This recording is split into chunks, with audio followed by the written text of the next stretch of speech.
Hello दोस्तों, आपका मेरे YouTube channel achieve your dreams में हार्दिक स्वागत है। यह मेरा नया YouTube चैनल है और मैं आज आपको इकोनॉमिक्स यानी अर्थशास्त्र पढ़ाऊंगा। मैं अर्थशास्त्र को एकदम बेसिक से कॉन्सेप्ट के साथ इजी वे में पढ़ाऊंगा, जिससे आपको कभी भी रटने की आवश्यकता ना पड़े।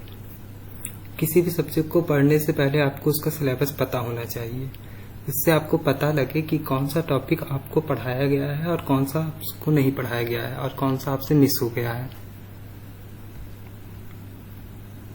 तो चलिए इकोनॉमिक्स का सिलेबस देखते हैं। सबसे पहले हम लोग पढ़ेंगे बेसिक नॉलेज ऑफ इकोनॉमिक्स। इसमें हम लोग पढ़ेंगे इकोनॉमिक्स क्या होता है, इकोनॉमिक्स शब्द की उत्पत्ति कहाँ से हुई, कितने प्रकार की होती है इकोनॉमिक्स, और इकोनॉमी क्या होती है, इकोनॉमी कितने टाइप की होती है, ये सब हम लोग इसमें पढ़ेंगे। और फिर दूसरा टॉपिक हम लोग पढ़ेंगे आर्थिक गतिविधियाँ, जिसको बोलते हैं इकोनॉमिकल एक्टिविटीज। इसमें हम लोग पढ़ेंगे प्रोडक्शन क्या होता है, कंजम्पशन क्या होता है, उत्पादन, उपभोग और एक्सचेंज मतलब विनिमय क्या होता है। सेकंड टॉपिक में हम लोग ये पढ़ेंगे।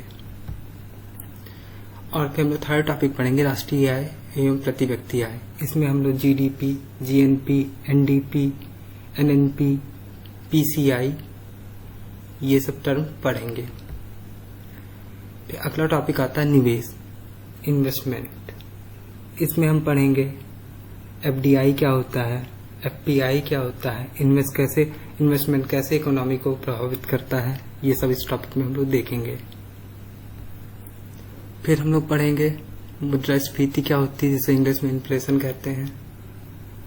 डिफ्लेशन क्या होता है, ये पढ़ेंगे।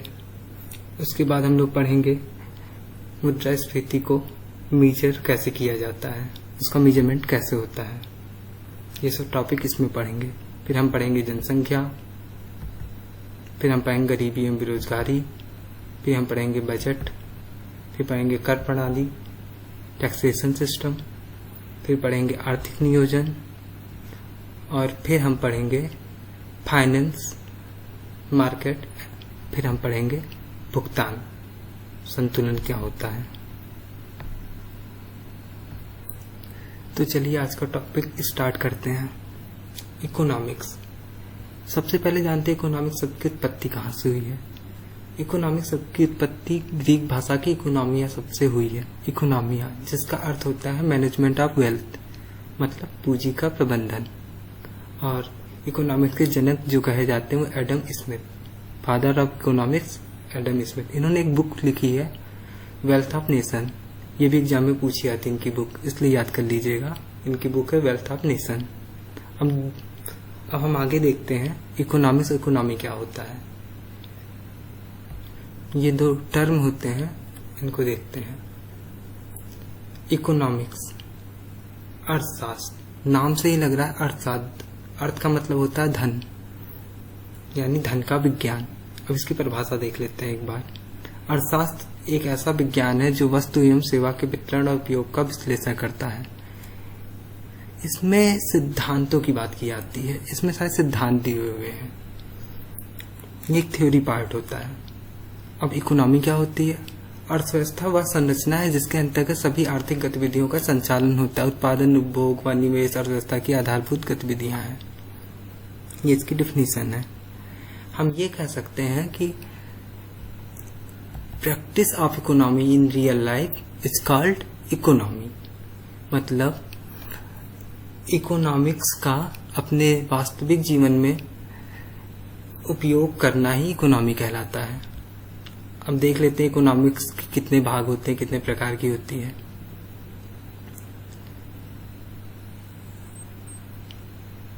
इकोनॉमिक्स दो प्रकार की होती है, एक होती है मैक्रो इकोनॉमिक्स, एक होती है मैक्रो इकोनॉमिक्स। मैक्रो नाम से लग रहा सूक्ष्म, इसको हिंदी में कहते हैं व्यष्टि अर्थशास्त्र। इंडिविजुअल, जब हम किसी एक इंडिविजुअल पर्सन की डिमांड, सप्लाई, इनकम का अध्ययन करते हैं तो वो मैक्रो इकोनॉमिक्स का पार्ट होता है। इसको हम कह सकते हैं study of need of individuals of any country. एक व्यक्ति की आवश्यकताओं का अध्ययन करना किसी देश में, तो ये पार्ट हो जाएगा मैक्रो इकोनॉमिक्स का। अब इनके फादर भी देख लेते हैं।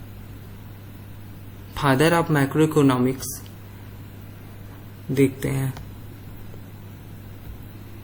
फादर ऑफ मैक्रो इकोनॉमिक्स हैं Ragnar Fritz. Father of macro economics Ragnar Fritz, मतलब सूक्ष्म अर्थव्यवस्था के जनक, सूक्ष्म अर्थशास्त्र के जनक रैगनर फ्रिच है। अब पढ़ते हैं मैक्रो इकोनॉमिक्स। इसको हिंदी में कहते हैं समष्टि अर्थशास्त्र, मतलब कंप्लीट। जब इंडिविजुअल ना होकर कंप्लीट का अध्ययन हो तो मैक्रो इकोनॉमिक्स का पार्ट होता है।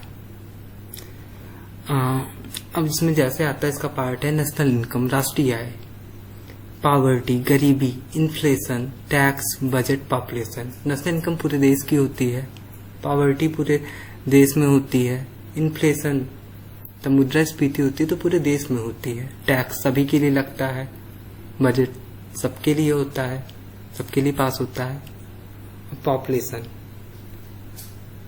ये सब पार्ट है मैक्रो इकोनॉमिक्स के। और इसके जो फादर ऑफ मैक्रो इकोनॉमिक्स है वो जेएम कीन्स हैं। अब इकोनॉमी को देखते हैं, अर्थव्यवस्था को देखते हैं।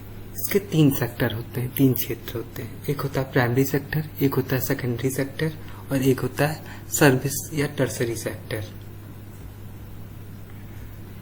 अब देखते हैं प्राइमरी सेक्टर क्या होता है। प्राकृतिक संसाधनों का उपयोग करके किसी वस्तु का उत्पादन करना प्राथमिक क्षेत्र की गतिविधि कहलाता है। मतलब जहां से भी हमें रॉ मटेरियल प्राप्त होता है, कच्चा माल प्राप्त होता है, वो सब सेक्टर किसमें आएंगे? प्राथमिक सेक्टर में। जैसे रॉ मटेरियल, कृषि, खेती, ये प्राकृतिक संसाधनों का उपयोग करके वस्तु का उत्पादन किया जाता है इसमें, इसलिए किसमें आएगी ये? प्राथमिक क्षेत्र में। फिर पशुपालन, खनन, रेशम उत्पादन, पोल्ट्री, मुर्गी पालन, ये सब किस में आता है? प्राथमिक क्षेत्र में। अब देखते हैं सेकेंडरी क्षेत्र क्या होता है, द्वितीयक क्षेत्र जिसे हिंदी में कहते हैं। जब रॉ मटेरियल का यूज कर फिनिश्ड गुड बनाया जाता है, फिनिश्ड गुड्स बनाया जाता है, मतलब कच्चा माल से एक पूरी तरह से एक नई वस्तु का निर्माण किया जाता है, तो वो हो जाती है द्वितीयक क्षेत्र की वस्तु।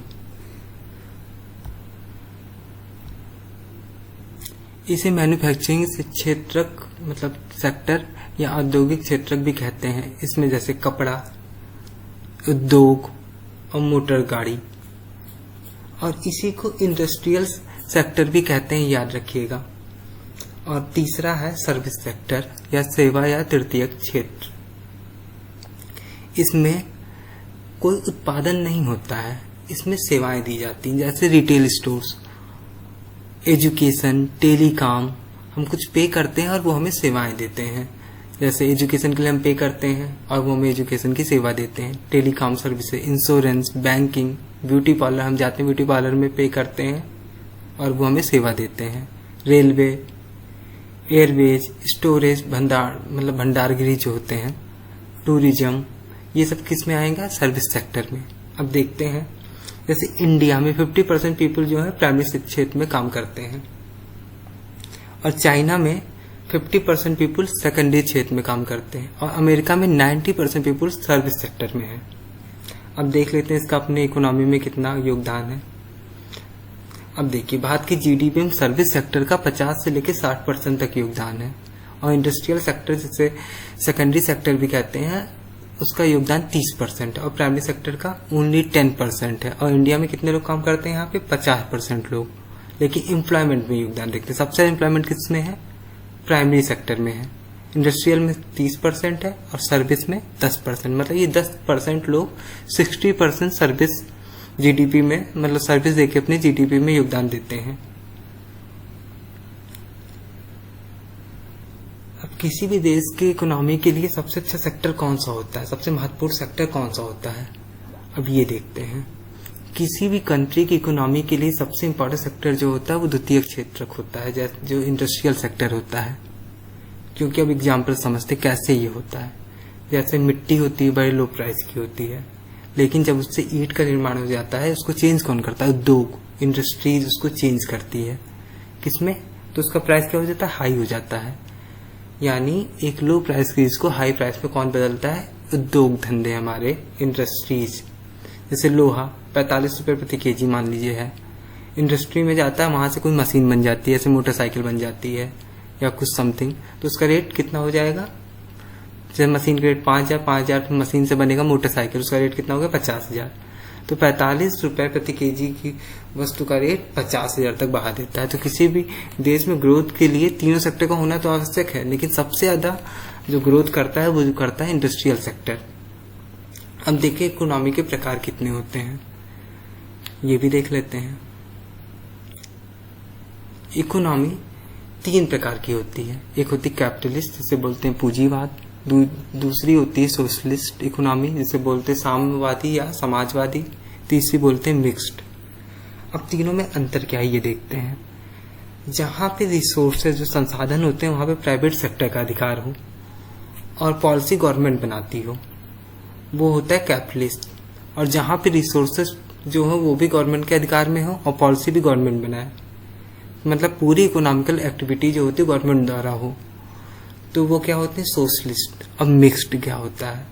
जहां पे रिसोर्सेज जो होते हैं, जो संसाधन होते हैं, उस पर गवर्नमेंट और प्राइवेट दोनों का अधिकार हो और पॉलिसी दोनों मिलकर बनाते हैं। गवर्नमेंट भी बनाती है, गवर्नमेंट और प्राइवेट जो है दोनों मिलकर बनाती है। एग्जाम्पल दिखता है जैसे यूएसए पहले पूंजीवादी था, बट वो भी अब मिक्स्ड की ओर मूव कर गया है। लेकिन अगर क्वेश्चन पूछा जाए कि कैपिटलिस्ट का एग्जाम्पल कौन है, तो यूएसए ही लगाना पड़ेगा अभी हम लोगों को। और सोशलिस्ट में जैसे रसिया आता है, रूस आता है, भूटान आता है। और मिक्स्ड हमारी इंडिया में, जैसे हमारे इंडिया में गवर्नमेंट और प्राइवेट दोनों कंपनियां काम करती हैं, मतलब रिसोर्सेज दोनों का अधिकार होता है रिसोर्सेज पे, और पॉलिसी दोनों मिलकर बनाती हैं। जैसे कोई रोड प्राइवेट कंपनियां बनाती हैं, कुछ रोडों को कुछ सरकार द्वारा बनाई जाती हैं।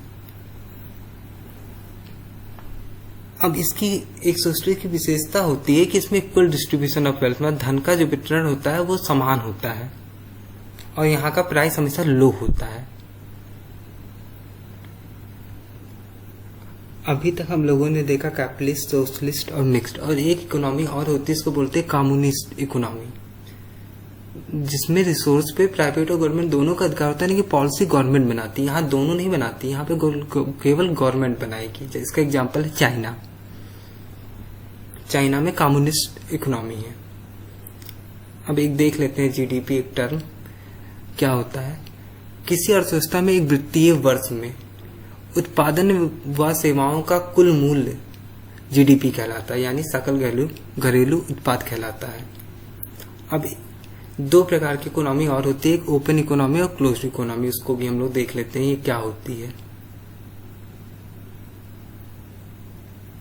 हाँ, ओपन इकोनॉमी जहां आयात और व निर्यात दोनों हो सके, मतलब यहां से इंपोर्ट भी हो एक्सपोर्ट भी हो, वो क्या कहलाएगी? Open economy.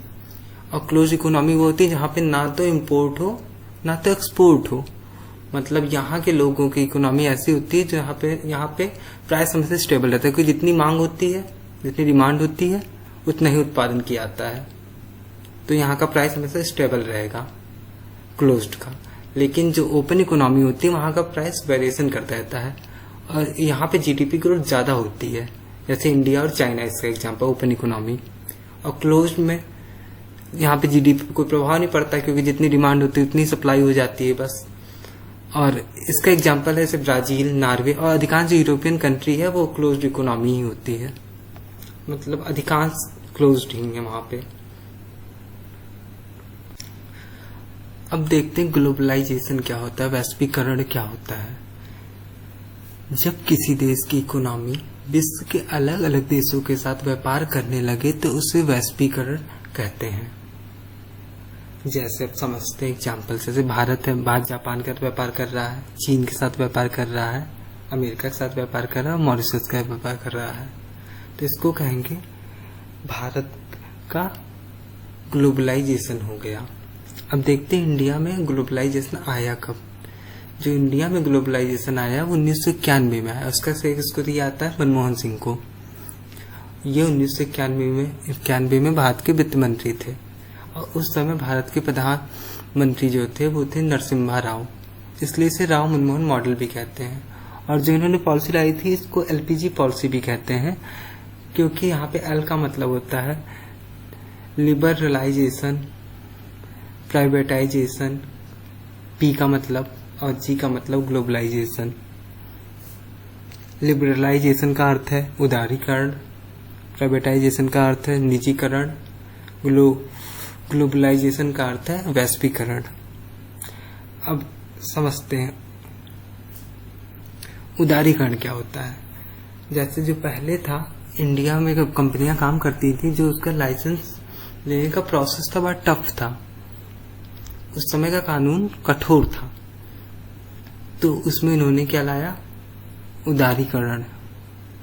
और इन्होंने क्या किया, फिर प्राइवेटाइजेशन और वैश्वीकरण किया, इसलिए इसको एलपीजी पॉलिसी भी कहते हैं। अब हम लोग अगले टॉपिक में पढ़ेंगे इकोनॉमिकल एक्टिविटीज। अगले वीडियो में पढ़ेंगे इकोनॉमिकल एक्टिविटीज, आर्थिक गतिविधियां। इसमें हम लोग पढ़ेंगे प्रोडक्शन, कंजम्पशन, एक्सचेंज, इन्वेस्टमेंट, और देखेंगे इकोनॉमिक डेवलपमेंट कैसे होता है।